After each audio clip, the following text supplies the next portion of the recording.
பிதா குமாரன் பரிசுத்த ஆவியராகிய திரியேக கடவுளின் திருநாமத்திற்கு மாட்சிமை உண்டாவதாக. கடவுளை நாம் தொழுவோம்.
சர்வ வல்லமையுள்ள தேவனாகிய கர்த்தர் ராஜ்யபாரம் பண்ணுகிறார்.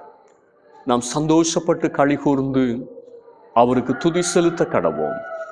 நம்மை உண்டாக்கின கர்த்தருக்கு முன்பாக நாம் பணிந்து குனிந்து முழந்தாட்படியிட கடவோம். வாருங்கள், ஜெபம் செய்வோம். வழியும் சத்தியமும் ஜீவனுமாயிருக்கிற எங்கள் அன்பின் கடவுளே, உம்மை உள்ளத்தின் ஆழத்திலிருந்து போற்றுகிறோம்.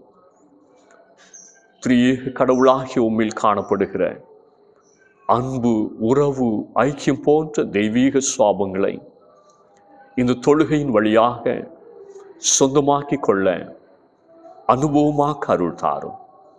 ஆவியோடும் உண்மையோடும் ஆராதிக்க எங்களை உமது பரிசுத்த ஆவியானவரால் ஆட்கொண்டு நடத்தும். ஆராதனையில் பங்கு பெறும் அனைவரையும் ஆசீர்வதியும்.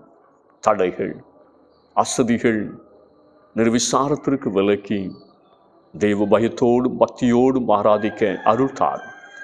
இரட்சகர் இயேசுவின் திருநாமத்தில் வேண்டிக் கொள்கிறோம் நல்ல பிதாவே, ஆமென். ஆண்டவருடைய பரிசுத்த நாமத்தை நாம் மகிமைப்படுத்தும் வண்ணமாக ஞான பாடலிலே 37வது பாடலை பாடுவோம். வாரம் முற்றும் சேமமாய். 37வது ஞான பாடல்.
இந்த நாளுக்குரிய திருமுறை பாடத்தை நாம் படிக்க கேட்போம்.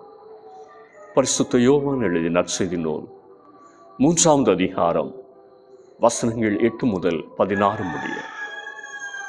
காற்றானது தனக்கு இஷ்டமான இடத்திலே வீசுகிறது, அதன் சத்தத்தை கேட்கிறாய், ஆகிலும் அது இன்ன இடத்திலிருந்து வருகிறதென்றும் இன்ன இடத்திற்கு போகிறதென்றும் உனக்கு தெரியாது. ஆவியினால் பிறந்தவன் எவனோ அவனும் அப்படியே இருக்கிறான் என்றார். அதற்கு நிக்கோதேமு, இவைகள் எப்படி ஆகும் என்றான். இயேசு அவனை நோக்கி, நீ இஸ்ரவேலில் போதகனாயிருந்தும் இவைகளை அறியாமல் இருக்கிறாயா? மெய்யாகவே மெய்யாகவே நான் உனக்கு சொல்லுகிறேன், நாங்கள் அறிந்திருக்கிறதை சொல்லி நாங்கள் கண்டதை குறித்து சாட்சி கொடுக்கிறோம், நீங்களோ எங்கள் சாட்சியை ஏற்றுக்கொள்ளுகிறதில்லை. பூமிக்கு அடுத்த காரியங்களை நான் உங்களுக்கு சொல்லியும் நீங்கள் விசுவாசிக்கவில்லையே. பரம காரியங்களை உங்களுக்கு சொல்வேனானால் எப்படி விசுவாசிப்பீர்கள்? பரலோகத்திலிருந்து இறங்கினவரும் பரலோகத்தில் இருக்கிறவருமான மனுஷகுமாரனே அல்லாமல் பரலோகத்துக்கு ஏறினவன் ஒருவனும் இல்லை. சர்ப்பமானது மோசேயினால் வனாந்திரத்திலே உயர்த்தப்பட்டது போல மனுஷகுமாரனும் தன்னை விசுவாசிக்கிறவன் எவனோ அவன் கெட்டு போகாமல் நித்திய ஜீவனை அடையும்படிக்கு உயர்த்தப்பட வேண்டும். தேவன் தம்முடைய ஒரே பேரான குமாரனை விசுவாசிக்கிறவன் எவனோ அவன் கெட்டு போகாமல் நித்திய ஜீவனை அடையும்படிக்கு அவரை தந்தருளி இவ்வளவாய் உலகத்தில் அன்பு கூர்ந்தார். இந்த நாளுக்குரிய திருமுறை பாடம் படித்தாயிற்று.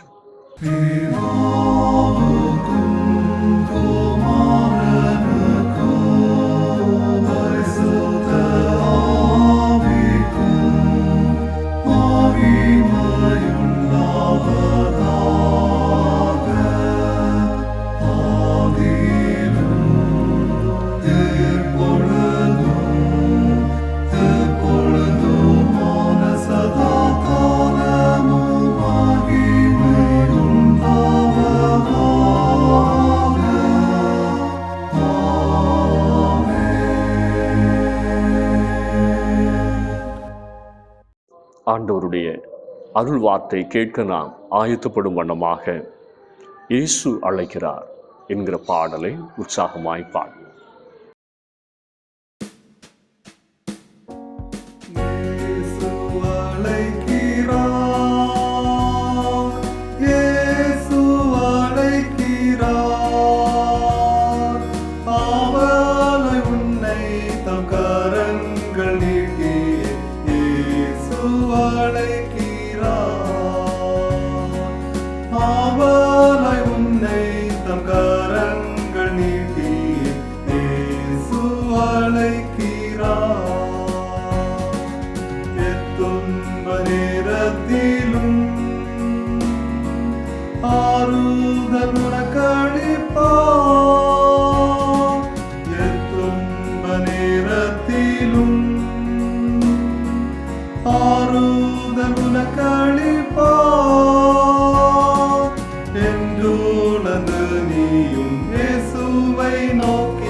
இன்பம் பெற்றிடுவாய் என்றுணர்ந்து நீயும் இயேசுவை நோக்கினார் எல்லையில்லா இன்பம் பெற்றிடுவாய்.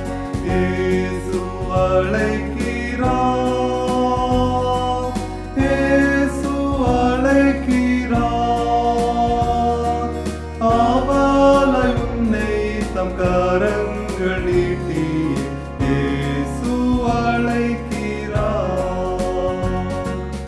அவளை உன்னை தம் கரங்கள் நீட்டி இயேசு அழைக்கிறார். கண்ணீரெல்லாம் துடைப்பார், கண்மணி போல் காப்பார். கண்ணீரெல்லாம் துடைப்பார், கண்மணி போல் காப்பார்.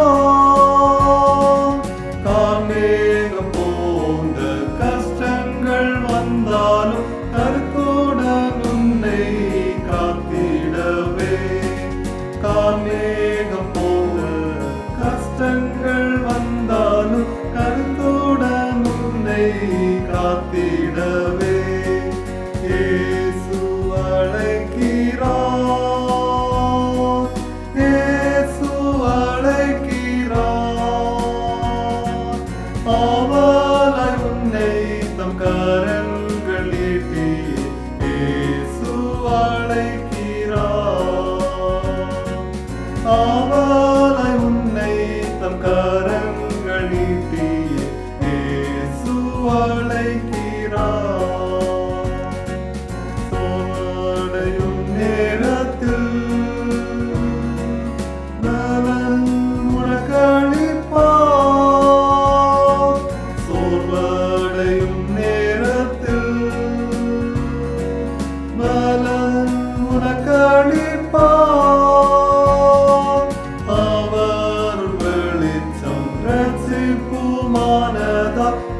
தரும் வெளிச்சம் ரட்சிப்புமானதா தாமதமின்றி நீ வந்திடுவாய். இயேசு அழைக்கிறார், இயேசு அழைக்கிறார். ஆவலை உன்னை தம் கரங்கள் நீட்டியே இயேசு அழைக்கிறார். ஆவலை உன்னை தம் கரங்கள் நீட்டியே இயேசு அழைக்கிறார். சகல வியாதியையும் குணமாக்க வல்லவனா, சகல வியாதியையும் குணமாக்க வல்லவனா. யாராயிருந்தாலும் பேதங்களின்றியே கிருபையாய் அன்பை அளித்திடவே. யாராயிருந்தாலும் பேதங்களின்றியே கிருபையாய் அன்பை அளித்திடவே. இயேசு அழைக்கிறார், இயேசு அழைக்கிறார்.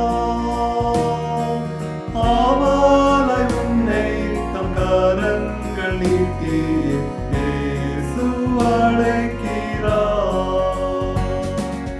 ஆவலை உன்னை தம் கரங்கள் நீட்டியே இயேசு அழைக்கிறார்.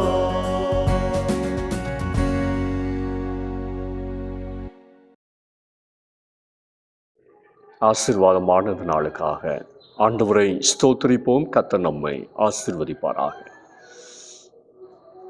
யோவான் நற்செய்தி நூல் 3வது அதிகாரம் 16வது வசனத்தை நாம் தியானத்திற்காக மனதில் நிறுத்திக் கொள்வோம். தேவன் தம்முடைய ஒரே பேரான குமாரனை விசுவாசிக்கிறவன் எவனோ அவன் கெட்டு போகாமல் நித்திய ஜீவனை அடையும்படிக்கு அவரை தந்தருளி இவ்வளவாய் உலகத்தில் அன்பு கூர்ந்தார். இந்த ஞாயிறை நாம் திரித்துவ ஞாயிறாக ஆசரிக்கிறோம். கடவுளை பற்றிய கிறிஸ்தவ விசுவாசத்தின் அடித்தளம் திரித்துவம் ஆகும். கடவுளின் வெளிப்பாட்டை மக்கள் புரிந்து கொள்ளவும் விசுவாசிக்கவும் தவறான போதனைகளுக்கு எதிராக திருச்சபையை நிலைநிறுத்தவும் திருச்சபை பிதாக்களால் பயன்படுத்தப்பட்ட ஒரு சொல் திரித்துவம். திரித்துவம் என்பது ஒரு தெய்வீக ரகசியம். அது திருமறை வெளிப்படுத்தும் ஆழமான சத்தியம். ஒரே கடவுளை நாம் விசுவாசிக்கிறோம். அந்த ஒரே கடவுள் திரித்துவமாக பிதா, குமாரன், பரிசுத்த ஆவியராக இருக்கிறார். இது நமது திருச்சபையின் விசுவாசமாகும். திரி என்றால் 3, ஏகர் என்றால் ஒருவர். கடவுள் ஒருவரில் மூவராக, மூவரில் ஒருவராக இருக்கிறார். 1 யோவான் 5:7 சொல்லுகிறது, பரலோகத்திலே சாட்சியிடுகிறவர்கள் மூவர், பிதா, வார்த்தை, பரிசுத்த ஆவி என்பவர்களே. இம்மூவரும் ஒன்றாயிருக்கிறார்கள். மனிதனை புரியாத புதிர் என்று சொல்லுவார்கள். தன்னையே ஒரு மனிதனால் புரிந்து கொள்ள முடியவில்லை.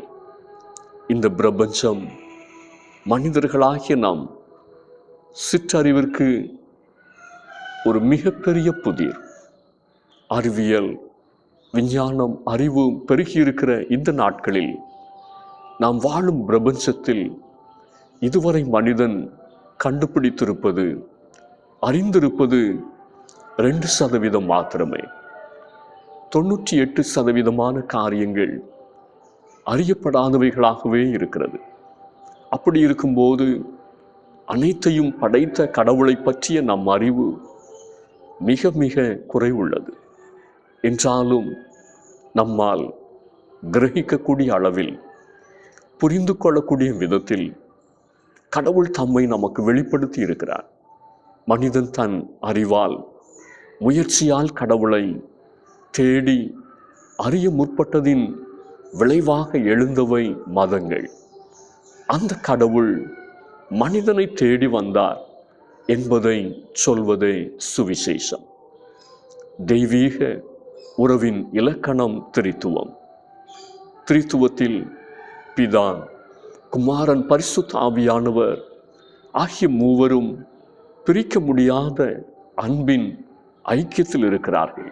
யோவான் 3வது அதிகாரம் 8 முதல் 16 வசனங்கள் இந்த தெய்வீகமான அன்பின் ஐக்கியத்தை நமக்கு வெளிப்படுத்துகிறது. இன்றைக்கும் நாம் தியானிக்கிற சத்தியம் திரித்துவம், அன்பின் இறை கூட்டுறவு. திரித்துவ கடவுளின் அன்பின் கூட்டுறவில் வெளிப்படும் தெய்வீக காரியங்களை பற்றியும் அவை நமக்கு கற்றுத்தரும் வாழ்க்கை சத்தியங்களை பற்றியும் நாம் தியானிக்க ஆயத்தப்படுவோம். முதலாவதாக வேதம் சொல்லுகிறது மகிமையான பரிசுத்தம். யோவான் 3வது அதிகாரம் 16வது வசனம், தேவன் உலகத்தில் அன்பு கூர்ந்தார். பாவம் நிறைந்த உலகத்தின் மீது பிதாவாகிய தேவன் அன்பு கூர்ந்தார். அவருடைய அன்பு பரிசுத்தமான அன்பு. மனுக்குலத்தின் மீது இருந்த பாவக்கரையை போக்கும் பரிசுத்தமான அன்பை பிதாவாகிய தேவன் வெளிப்படுத்தினார். கடவுள் மகா பரிசுத்தர் என்பதால் பாவத்தை அவர் சகிப்பதில்லை, பொறுத்து கொள்வதில்லை. ஆனால் பாவியான மனிதனை அழிக்காமல் மீட்கும்படி தமது பரிசுத்தமான அன்பை வெளிப்படுத்தினார். யோவான் 3வது அதிகாரம் 17வது வசனம். உலகம் தகுதி உள்ளவர்களை மட்டுமே நேசிக்கிறது. ஆனால் மகா பரிசுத்த அன்பு, தெய்வீக அன்பு தகுதியற்றவர்களையும் நேசிக்கிறது, என்னையும் உங்களையும் நேசிக்கிறது. பிதாவாகிய கடவுளின் பரிசுத்தமான அன்பு என்பது தியாகத்தோடு இணைந்தது. அது செயலில் வெளிப்பட்ட பரிசுத்தமான அன்பு. தேவன் தம்முடைய குமாரனை தந்தருளி இவ்வளவாய் உலகத்தில் அன்பு கூர்ந்தார் என்று யோவான் 3வது அதிகாரம் 16வது வசனம் சொல்லுகிறது. பரிசுத்தமான கடவுளை விட்டு ஒரு மனிதனை பாவம் தூரப்படுத்தி வைத்திருக்கிறது. பழைய ஏற்பாட்டு நாட்களில் சடங்குகளால், பலிகளால், நியாய பிரமாணத்தினுடைய சட்டத்திட்டங்களால் பரிசுத்தமான வாழ்க்கை வாழ மனிதன் போராடினான். ஆனால் அவனால் பரிபூர்ணமான பரிசுத்தத்தை எட்டி பிடிக்க முடியவில்லை.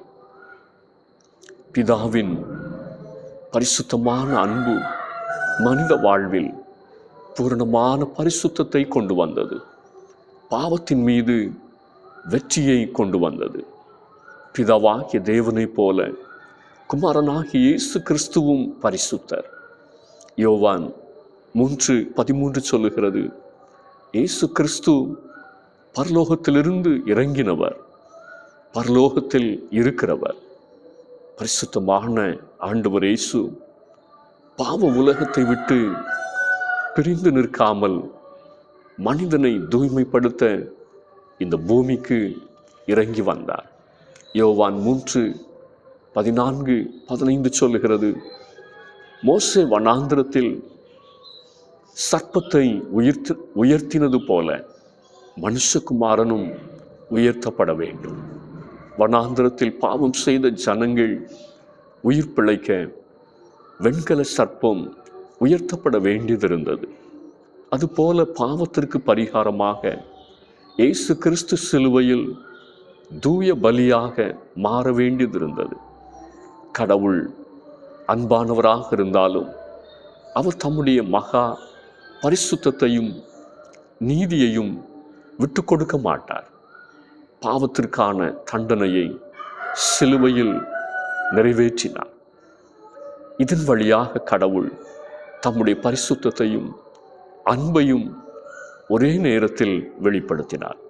யோவான் 3:8 பரிசுத்த ஆவியானவர் தூய காற்றாகவும் பரலோக காற்றாகவும் விவரிக்கப்பட்டிருக்கிறார். காற்று எங்கும் நிறைந்திருப்பது போல பரிசுத்த ஆவியானவரும் எங்கும் நிறைந்தவர். சுவாசிக்காமல் நாம் உயிர் வாழ முடியாது. பரிசுத்த ஆவியானவர் உயிர் காற்றாய், மூச்சு காற்றாய், பரிசுத்த காற்றாய் இருக்கிறார். நாம் பரிசுத்தமாய் வாழ, பரிசுத்தத்தில் பிழைத்திருக்க உயிர் காற்றாகிய பரிசுத்த ஆவியானவர் தேவை. நாம் மலிவான பரிசுத்த வாழ்விற்கு அழைக்கப்படவில்லை, மகிமையான பரிசுத்த வாழ்விற்கு அழைக்கப்பட்டிருக்கிறோம். அதை தருபவர் திரியேக தேவன். இரண்டாவதாக, மாசற்ற வல்லமை. யோவான் 3வது அதிகாரம் 12வது வசனம். பூமி கடுத்த காரியங்களை நான் உங்களுக்கு சொல்லியும் நீங்கள் விசுவாசிக்கவில்லையே, பரம காரியங்களை உங்களுக்கு சொல்வேனானால் எப்படி விசுவாசிப்பீர்கள்? திரித்துவ அன்பின் கூட்டுறவில் வெளிப்படுவது மாசற்ற வல்லமை. உலகத்தின் வல்லமை பெரும்பாலும் அதிகாரத்தாலும் சுயநலத்தாலும் பிறரை அடக்கி ஒடுக்குவதாலும் கரைப்படிந்ததாகவே இருக்கிறது. ஆனால் திரித்துவ தேவனுடைய வல்லமை வேறுபட்டது. யோவான் 3:8 சொல்லுகிறபடி, காற்றை போன்று பரிசுத்த ஆவியானவருடைய வல்லமை எல்லைகளற்றது. அரசியலுக்கோ பணத்திற்கோ அதிகாரத்திற்கோ பரிசுத்த ஆவியானவரின் வல்லமை கட்டுப்பட்டதல்ல. பரிசுத்த ஆவியானவருடைய வல்லமை மனிதனை அடிமைப்படுத்தாமல் அவனுக்குள் ஆவிக்குரிய விடுதலையை தந்து மறுபடியும் பிறக்க செய்கிறது. வரங்களாலும் வல்லமைகளாலும் கனிகளாலும் ஒரு மனிதனை அலங்கரிக்கிறது. ஆண்டவர் இயேசு தன்னுடைய தெய்வீக மகிமையை வெறுமையாக்குவதில் தமது வல்லமையை வெளிப்படுத்தினார். உயர்வான ஸ்தானத்தை விட்டு கொடுப்பதில் தமது வல்லமையை வெளிப்படுத்தினார். மனுக்குலத்தின் ரட்சிப்புக்காக சிலுவையில் தனது ஜீவனை கொடுப்பதற்கு தன்னுடைய வல்லமையை பயன்படுத்தினார். தனது மரணத்தினால் மரணத்திற்கு அதிகாரியாகிய பிசாசை ஜெயிப்பதற்கு தனது வல்லமையை பயன்படுத்தினார். யோவான் 3வது அதிகாரம் 14-15 வசனங்கள். ஆண்டவர் இயேசு சிலுவையில் தம்மை முற்றிலுமாய் தாழ்த்தினது தெய்வீக வல்லமையின் வெளிப்பாடு. உலகத்தின் பார்வையில் சிலுவை என்பது தோல்வியினுடைய சின்னம், அவமானத்தின் அடையாளம். ஆனால் ஆவிக்குரிய உலகில் அதுவே மாசற்ற வல்லமையினுடைய உச்சகட்டம். இயேசுவின் சிலுவை மரணத்தின் வல்லமைதான் மனிதனை பாவத்தின் பிடியிலிருந்தும் சாத்தானின் அதிகாரத்திலிருந்தும் முற்றிலுமாக விடுவித்திருக்கிறது. அது இரட்சிப்பின் வல்லமை. உலகத்தினுடைய வல்லமைகள், அதிகாரங்கள் பெரும்பாலும் அழிவையும் போரையும் உயிரை எடுக்கவும் முன்னிருக்கிறது. ஆனால் கிறிஸ்து இயேசுவின் வழியாக வெளிப்பட்ட வல்லமை ஜீவனை கொடுக்கிற வல்லமை. கிறிஸ்து இயேசுவின் வல்லமை மனிதனுக்கு அழிவில்லாத நித்திய ஜீவனை பரிசாக தந்திருக்கிறது. உலகத்தின் வல்லமை பலமுள்ளவர்களை மட்டும் பலப்படுத்துகிறது. கிறிஸ்துவின் வல்லமை பலவீனமான நம்மை பலமுள்ளவர்களாக, பயனுள்ளவர்களாக மாற்றுகிறது. யோவான் 3:6 சொல்லுகிறது, மாம்சத்தினால் பிறப்பது மாம்சமாயிருக்கும். மனித முயற்சியால் நம்முடைய பலவீனங்களை, பாவ பழக்கமான செயல்களை நம்மால் வெல்ல முடியாது. ஆனால் கிறிஸ்துவின் வல்லமை நமக்குள் கிரியை செய்யும் போது நம் பலவீனங்கள் நீங்கி தெய்வீக சுவாபங்கள் நமக்குள் உருவாகிறது. 2 கொரிந்தியர் 12வது அதிகாரம் 9வது வசனம். பிதாவாகிய தேவனுடைய வல்லமை வித்தியாசமானது. ஒன்றுமில்லாமையிலிருந்து உருவாக்கும் வல்லமை. எந்த ஒரு ஆரம்ப பொருளும் இல்லாமல் தம்முடைய வார்த்தையினாலும் வல்லமையினாலும் எல்லாவற்றையும் உண்டாக்கினவர் நம்முடைய பிதாவாகிய தேவன். அவருக்கு முன்பாக நாம் ஒன்றுமில்லை என்பதை உணர்வோம். பிதாவாகிய தேவன் நம் வாழ்விலும் பெரிய காரியங்களை செய்வார். கடைசியாய் வேதம் சொல்லுகிறது மகிழ்வான கீழ்ப்படிதல். யோவான் 3வது அதிகாரம் 16வது வசனம். அவரை தந்தருளி இவ்வளவாய் உலகத்தில் அன்பு கூர்ந்தார். உலகத்தில் கீழ்ப்படிதல் என்பது பெரும்பாலும் பயத்தினாலோ கட்டாயத்தின் பேரிலோ அடிமைத்தனத்தினாலோ நடக்கிறது. ஆனால் திரியேக தேவனுக்குள் இருக்கும் கீழ்ப்படிதல் பூரண அன்பினாலும் ஒருவரை ஒருவர் மகிமைப்படுத்துவதினாலும் ஏற்படுகிறது. திரியேக கடவுள் ஒருவருக்கொருவர் சமமானவர்கள், ஈக்குவல் இன் எசன்ஸ். ஆனால் தங்களுக்குள் இருக்கும் தெய்வீக ஒழுங்கின்படி ஒருவருக்கொருவர் மகிழ்வோடு கீழ்ப்படுகிறார்கள். ஆண்டவர் இயேசு பிதாவாகிய தேவனுக்கு சமமானவராக இருந்தும் மனிதனை மீட்கும் திட்டத்திற்காக தம்மை தாழ்த்தி பிதாவின் சித்தத்திற்கு முழுமையாக கீழ்ப்படிந்தார். இந்த கீழ்ப்படிதல் அவருக்கு கடமையாக இருக்கவில்லை, மாறாக மகிழ்ச்சியானதாக இருந்தது என்று வேதம் சொல்லுகிறது. என் போஜனம் பிதாவின் சித்தம் செய்வதே என்றார் ஆண்டவர் இயேசு. யோவான் 4வது அதிகாரம் 34வது வசனம். மனிதனுக்கு உணவு எவ்வளவு மகிழ்ச்சியும் திருப்தியும் தருகிறதோ அதைவிட அதிக மகிழ்ச்சியானதாக பிதாவின் சித்தத்திற்கு கீழ்ப்படிவதையே ஆண்டவர் இயேசு தெரிந்து கொண்டார். பிலிப்பியர் 2வது அதிகாரம் 6 முதல் 8 வசனங்களிலே நாம் வாசிக்கிறோம். இயேசு சிலுவையின் மரண பரியந்தமும் கீழ்ப்படிந்தார். பிதாவிற்கும் குமாரனுக்கும் பரிசுத்த ஆவியானவர் மகிழ்ச்சியோடு கீழ்ப்படிந்தார். பிதாவினாலும் குமாரனாலும் உலகத்திற்கு அனுப்பப்பட்ட போது பரிசுத்த ஆவியானவர் அதற்கு கீழ்ப்படிந்தார். பிதாவானவர் குமாரனையும் பரிசுத்த ஆவியானவரையும் மகிமைப்படுத்துகிறார், கனப்படுத்துகிறார்.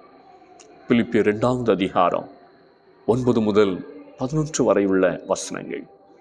உலகம் கீழ்ப்படிதலை ஒரு பலவீனமாக பார்க்கிறது, தாழ்வாக பார்க்கிறது. குடும்ப வாழ்க்கையில் கீழ்ப்படிதல் தேவை. எபேசியர் 5:21. நம் குடும்பத்தை கீழ்ப்படிதல் பரலோக குடும்பமாக மாற்றுகிறது. ஒருவருக்கொருவர் விட்டு கொடுத்து மகிழ்ச்சியோடு கீழ்ப்படியும் போது நம் குடும்பம் பரலோகமாக மாறும்.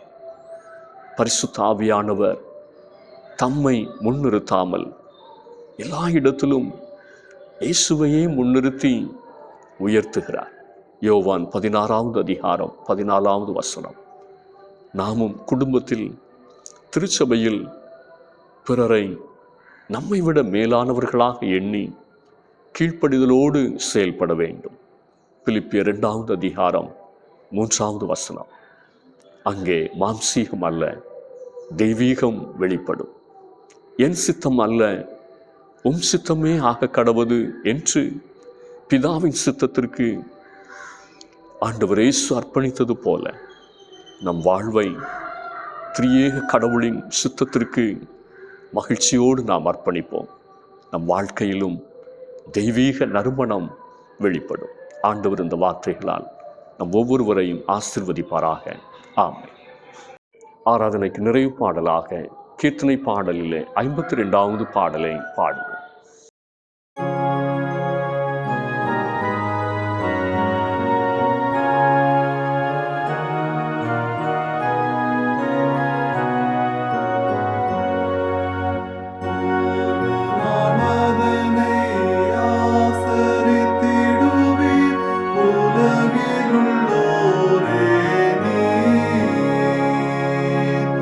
ஓதுமை தேவன் தனா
ஜெபம் செய்வோம்.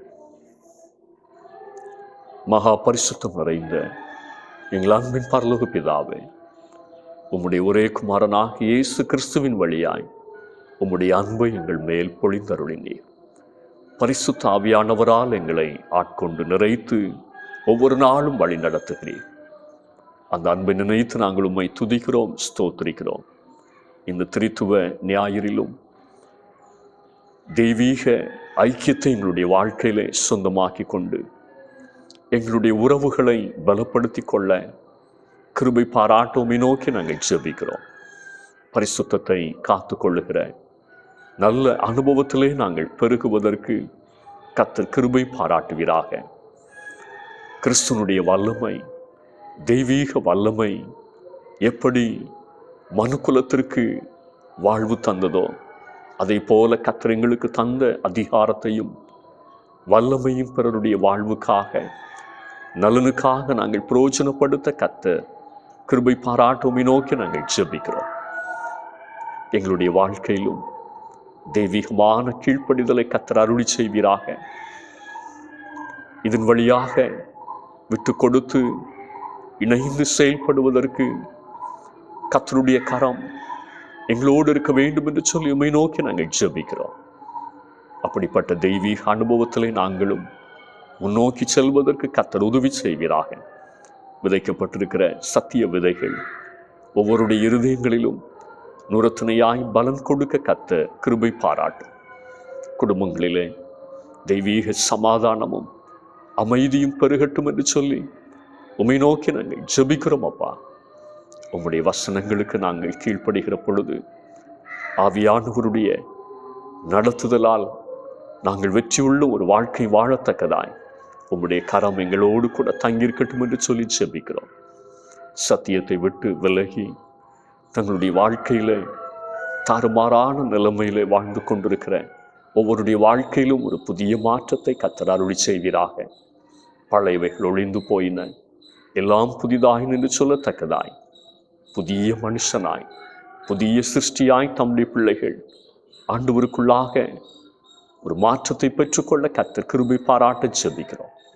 குடிப்பழக்க வழக்கங்கள், போதை வஸ்துக்கள் எல்லாவற்றின் மத்தியிலும் இருந்தும் அடிமைப்பட்டிருக்கிற தம்முடைய பிள்ளைகளுக்கு ஒரு விடுதலையை, புது வாழ்வை கர்த்தர் அருளி செய்ய நாங்கள் ஜெபிக்கிறோம். ஊடகங்களுக்கு அடிமைப்பட்டிருக்கிறவர்கள் உண்டு, வீணான பொழுதுபோக்குகளிலே அடிமைப்பட்டிருக்கிறவர்கள் உண்டு, சூதாட்டங்களுக்கு அடிமைப்பட்டிருக்கிறவர்கள் உண்டு. தேவனுடைய கரம் இந்த வேளையிலும் தம்முடைய பிள்ளைகளை விடுவித்து தம்முடைய பிள்ளைகளுக்குள்ளாக ஒரு தெய்வீக நறுமணத்தை அருளி செய்ய வேண்டும் என்று சொல்லி ஜெபிக்கிறோம். அப்படியே கர்த்தர் ஆசீர்வதிப்பீராக. தேசத்தை ஆசீர்வதியும். தேசத்தினுடைய தலைவர்கள், ஆட்சியாளர்கள், அதிகாரிகளை தம்முடைய கரத்தின் கருவியாய் கர்த்தர் பயன்படுத்தி ஜெபிக்கிறோம். ஆளுகையும் அதிகாரமும் உம்முடையதென்று வேதம் சொல்லுகிறதே, அப்படியே கர்த்தர் நீதியான ஆளுகையை, நேர்மையான ஆளுகையை தந்து தேசம் ஆசீர்வதிக்கப்பட கர்த்தர் உதவி செய்ய ஜெபிக்கிறோம்.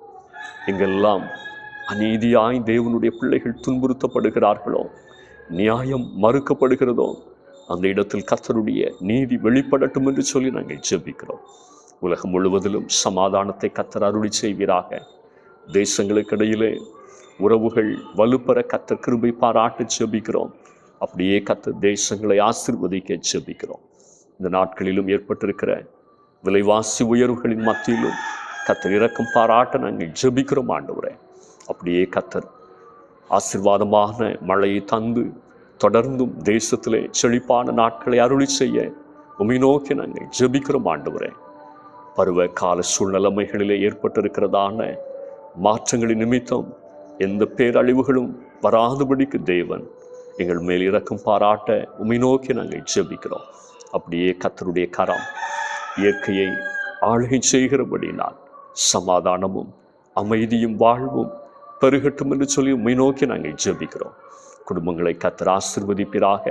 விசுவாச குடும்பங்களை கர்த்தர் பலப்படுத்துவீராக. ஊழியங்களை கர்த்தர் ஆசீர்வதிப்பீராக. ஊழியங்களிலே ஒரு பெருக்கமான ஆசீர்வாதத்தை கர்த்தர் அருளி செய்ய நாங்கள் ஜெபிக்கிறோம். திருச்சபையினுடைய ஊழியங்களை கர்த்தர் ஆசீர்வதித்து பெருக பண்ண உம்மை நோக்கி நாங்கள் மன்றாடுகிறோம். தந்திருக்கிற பேராயருக்காக, பேராயத்தினுடைய எல்லா தலைவர்களுக்காக நாங்கள் ஜெபிக்கிறோம். கர்த்தருடைய கரம் அவர்களை எடுத்து தம்முடைய நாம மகிமைக்கு ஏதுவாக பயன்படுத்த வேண்டும் என்று சொல்லி நாங்கள் ஜெபிக்கிறோம். அப்படியே ஒவ்வொரு திருச்சபைகளுடைய தலைவர்களையும் கர்த்தர் பொறுப்பெடுத்துக் கொள்ளும். இணைந்து தேவனுடைய ராஜ்யத்தை கட்டி எழுப்ப கர்த்தர் தூர தரிசனத்தை தந்து வழி நடத்தவும் நோக்கி நாங்கள் ஜெபிக்கிறோம். கர்த்தருடைய வருகைக்காய் திருச்சபை ஆயத்தப்படுத்தி கொண்டிருக்கிற ஒவ்வொரு தேவனுடைய ஊழியக்காரர்களுக்காக ஜெபிக்கிறோம். கர்த்தருடைய பணிவிடையை உற்சாகத்தோடு நிறைவேற்றுவதற்கு கர்த்தர் கிருபை பாராட்டவும் நோக்கி நாங்கள் ஜெபிக்கிறோம். திருச்சபையினுடைய குடும்பங்களை கர்த்தர் விசாரித்து நடத்துவீராக. வியாதி படுக்கையிலும் பலவீனத்தின் மத்தியிலும் இருக்கிறவர்கள் உண்டு. பரிகாரியாகிய கர்த்தர் தம்முடைய பிள்ளைகளுக்கு தெய்வீக சுகத்தை அருளி செய்து சாட்சியாய் நிறுத்தி நடத்த நாங்கள் ஜெபிக்கிறோம். வெளிநாடுகளிலே வெளியூர்களிலே குடும்பமாய் தங்கியிருக்கிற தம்முடைய பிள்ளைகளோடும் கிருபை தங்கியிருக்கட்டும். கைட்டு செய்கிற வேலைகள் அவருடைய வாழ்வு சார்ந்த காரியங்களை கர்த்தர் வாய்க்க பண்ணி ஆசீர்வதிக்க நாங்கள் ஜெபிக்கிறோம். குடும்பங்களிலே சமாதானத்தையும் மகிழ்ச்சியும் கர்த்தர் பெருக பண்ணுவீராக. நல்ல வேலை வாய்ப்புகளை தந்து ஆசீர்வதிப்பீராக. படிக்கிற பிள்ளைகளுடைய வாழ்க்கையிலே புதிய கல்வியாண்டு நன்மையாய் ஆசீர்வாதமாக இருக்க கர்த்தர் உதவி செய்வீராக. நீர் உயர்த்தி மேன்மைப்படுத்த ஜெபிக்கிறோம். இந்த கல்வி ஆண்டிலும் சரியாக மதிப்பெண்கள் பெற முடியவில்லை என்று சொல்லி துக்கத்தோடும் கவலையோடும் இருக்கிற தம்முடைய பிள்ளைகளை கர்த்தர் நினைந்தருள நாங்கள் ஜெபிக்கிறோம். தம்முடைய பிள்ளைகளுக்கென்று கர்த்தர் மென்மையான காலங்களை தந்து ஆசீர்வதிக்க நாங்கள் ஜெபிக்கின்றோம் சுவாமி. அப்படியே கர்த்தருடைய கரம் ஆசீர்வதிக்கட்டும். குடும்பங்களிலே மகிழ்ச்சிகரமான காரியங்களை கர்த்தர் தருவீராக. திருமண காரியங்களை கைக்குடி வர பண்ணி ஆசீர்வதிப்பீராக. நிலத்தை வாங்க வேண்டும் என்று பிரயாசப்படுகிறவர்கள் உண்டு. வீட்டை கட்டுவதற்காக முயற்சிக்கிறவர்கள் உண்டு. ஒவ்வொருடைய காரியங்களும் ஜெயமாக அமைந்திருக்க கர்த்தர் உதவி செய்ய நாங்கள் ஜெபிக்கின்றோம். ஆண்டவரை நினைத்து நன்றி உள்ளவர்களாய் ஒவ்வொரு நாளும் நாங்கள் சாட்சியாக நிற்க கர்த்தர் பலப்படுத்தி நடத்த உம்மை நோக்கி நாங்கள் ஜெபிக்கின்றோம். அப்படியே கர்த்தருடைய கரம் ஆசீர்வதிக்கட்டும். எல்லா திருச்சபையினுடைய குடும்பங்களோடும் கிருபை தங்கியிருக்கட்டும். சுற்றிலும் இருக்கிற ஜனங்களுடைய ரட்சிப்புக்காக உம்மை நோக்கி நாங்கள் ஜெபிக்கிறோம். ஒவ்வொரு கிராமத்திலும் ஆண்டவருடைய ரட்சிப்பினுடைய ஊற்றுகள் புறப்படட்டும் என்று சொல்லி நாங்கள் ஜெபிக்கிறோம். உங்களுடைய திருக்கரங்களிலே எங்களையே நாங்கள் தாழ்த்தி தருகிறோம். ஏற்றுக்கொள்ளும். இயேசுனுடைய பேரில் கேட்கிறோம் நல்ல பிதாவே.